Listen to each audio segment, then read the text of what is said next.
We're talking today to Ray Yungen, who is author of the book, A Time of Departing. And the subject is something unusual. It's called contemplative prayer, which seems to be roaring through evangelical churches nowadays. The question is, what is it, and why should it be of any concern? And Ray, you know, contemplative prayer has been in a lot of the liturgical churches for decades now, as a matter of fact. We talk about the Catholic Church, the Episcopalian Church. I'm not sure if any of the Orthodox churches have had it or not. Oh, yes. But why is this of any concern? I mean, why is prayer wrong, and then what does contemplative prayer mean? Well, for 10 years, that term put me off. I thought it meant just to think while you pray. You know, you pray a little bit, then you think, because, you know, in our society, the word contemplative traditionally is meant to think deeply, right? Well, then I found out it had the exact opposite meaning. That it means to switch off the mind, and then the soul contemplates God. Actually, it's using sacred words or phrases repeated over and over again to put one in an altered state of consciousness. Which sounds a lot like a mantra. Yeah, to go into the silence. Now, a lot of people may say, in fact, people that don't agree with me would say that, well, this isn't a mantra because this is Christian. You know, for it to be a mantra, you have to use Eastern words. You know, this isn't a prayer to Buddha or Krishna. This is a prayer to Jesus Christ. You know, this is supposed to put you in touch with intimacy with Jesus Christ. But when you research this, you find out that this isn't the case, that people that promote this in the Christian context actually use, you know, the term mantra and identify it with the same usage in other traditions. This is an article from Newsweek magazine on prayer, and it says that emptying the mind through repetition of prayer have been the practices of mystics in all the great world religions, and they form the basis on which most modern spiritual directors guide those who want to draw closer to God. Not some, but most. In other words, emptying the mind through repetition, that's basically what a mantra is. It doesn't have to be a Hindu word or a Buddhist word or a Muslim word. It can be any word with a religious context. Where did this come from? Because we're seeing a lot of issues in the church today that are what I call, they have a patina of Christianity on the surface. But if you look down, the driving philosophy, the driving worldview or religion really didn't originate in Christianity. It's just been transported over and then have some Christian words and scripture thrown on the top. So where did this whole contemplative prayer movement originate? Well, it originated with a group called the Desert Fathers. You don't find it anywhere in the New Testament. Contemplatives will quote a verse from Psalm saying, "Be still and know that I am God." But that has to do more with trusting God in times of crises rather than emptying the mind. On the surface, it sounds like, you know, be still, you know, in other words, meditate or, you know, be silent. But that's not the connotation, you know, it doesn't have a mystical connotation. Well, the Desert Fathers were was a group of monks who lived in the deserts of North Africa and the Middle East during the early Middle Ages. And according to Gerald May, who was one of the major proponents of contemplative prayer, this is what he has to say. He talks about reciting of mantras, which are sacred syllables or phrases repeated silently or aloud, were evident in Hindu practices thousands of years ago, and also an integral part of Buddhist spirituality. And also Islamic Sufism practiced the reciting of the names of God. He says, "I will speak primarily of the Christian version because it is what I know best." And he says that, you know, this was beginning in the early days of the Christian desert mystics. They wanted a way of, you know, when you're out in the desert, you want a way of being consciously in contact with God. Just normal praying, you know, gets old after a while. So it says that they struggled for years to keep their hearts centered in God, and they discovered practical ways of helping this happen. So they experimented. They discovered mantra meditation as a way of connecting with God. So this Christian mantra type prayer became a staple of the monastic system beginning in the early Middle Ages, and then it was brought down all through the century. St. Teresa of Avila, St. John of the Cross, Meister Eckhart, Julian of Norwich. And next we'll get into how it's manifested in our own time. When a mantra is used in Eastern mysticism, the goal of the mantra is to actually get the mind into an altered state of consciousness, into an alpha state is what they call it, because the brain waves actually change and they can be measured. This is significantly different than Western mysticism. And maybe that's the question, like, how did these two ultimately blend? And there was also the New Age movement, which really turned out to be more than a movement. It was a whole different paradigm shift in Western thinking.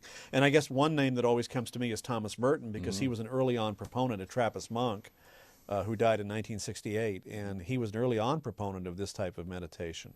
Thomas Merton is probably the major figure, the major icon in the contemplative prayer movement. Most books on, if not all books on contemplative prayer, will make some reference to him or a quote by him. Right. You know the old saying that one picture is worth 1,000 words? Right.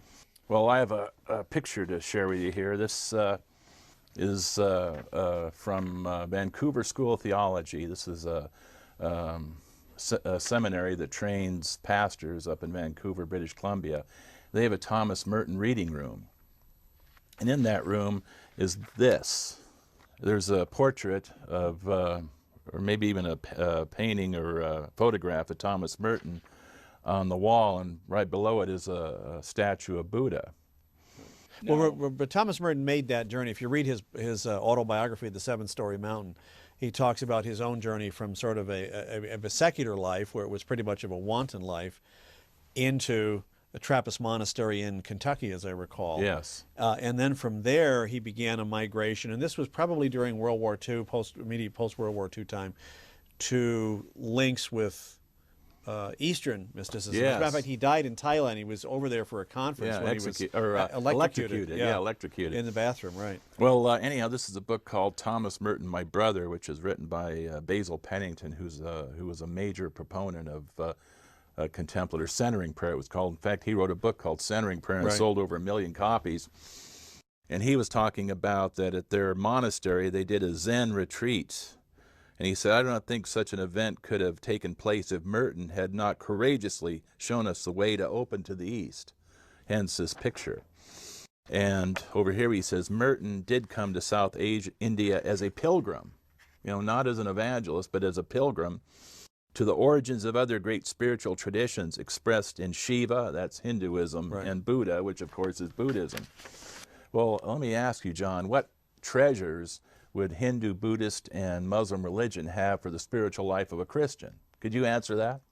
Well, they would say, I know what their answer would be in terms of the fact that most religions are alike, and therefore there are certain spiritual values of each religion which... Well, we're not talking about virtues, though. We're not talking about things like kindness. We're talking about what he meant was spiritual perceptions. Right. Like he said, our souls are the...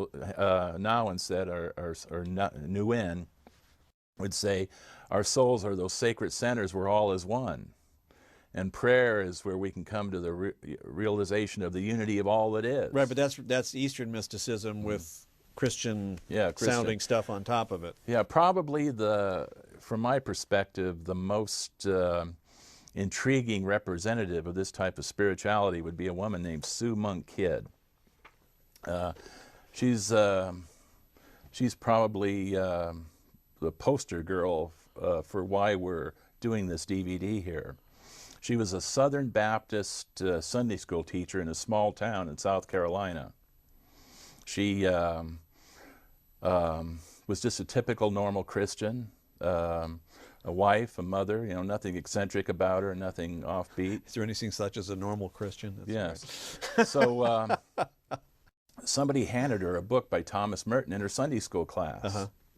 And she started to get into contemplative prayer, and this is what she wrote. This is a book she did called God's Joyful Surprise. This came out probably in the late 80s, and she talked about it was the books I was continuing to discover that introduced me to the kind of prayer I was looking for. And she talked about ways of being with God and practices that opened the door to oneness with Him. And she said they called it contemplation. And she said how she was amazed that she didn't know anything about this ancient and powerful tradition in Christian history. Right. And she says, I was ready. And in this book, she talks about how she actually used mantras. There's a number of words she used. She would repeat over and over again, and she would go into the alpha state or the thoughtless state. Well, this book was endorsed by, it's defunct now, but there used to be a magazine called Virtue. Do you remember that? Mm-hmm, I do. And this was Virtue Magazine's best book of the year. Okay, it was also endorsed by Today's Christian Woman, who said that the message and challenge of the book is profound. If you ever wondered if your spiritual life needed some deepening, this book will awaken your longing and set you off on your own spiritual journey. Okay, Today's Christian Woman. Okay, this one says, suggests some disciplines for cultivating an interior quietness and a richer personal experience of God's love. That's Moody Monthly. So this book was endorsed by all the heavy hitters in the mainstream evangelical media. Well, that was the late 80s. In the mid-90s, Sue Monk Kidd came out with her third book called The Dance of the Dissident Daughter. And the subtitle is A Woman's Journey from Christian Tradition, that's conservative evangelical Christianity, to the Sacred Feminine. Now she worships the goddess Sophia. Yeah. Sophia being the goddess wisdom. Yes. Right. And now she says that, quotes Teilhard de Chardin, you're familiar with him. Right, and Jesuit priest. God in Everything view, and she says that, this mystical awakening and all the great religious traditions, in Zen it's known as Samadhi, and the divine is one. And she says, for those who go deep into spiritual practice, that's contemplative prayer, at some moment the veil slips away and you see what is. And everything that is has a spiritual essence. Goddess offers us the holiness of everything. The holiness of everything. Well, of everything, that means Satan is holy, right? There's the golden calf was holy. Right. All these pagan religions that one finds in the Old Testament were holy. Right. It resembles a lot Jean-Paul Sartre and self-actualization that came out of psychology. Well, theoretically, Adolf Hitler was self-actualized, so he was fulfilled. All these Moody Monthly was endorsing this book, saying that this woman really has the answer to your spiritual dryness. Today's Christian Woman, Virtue Magazine.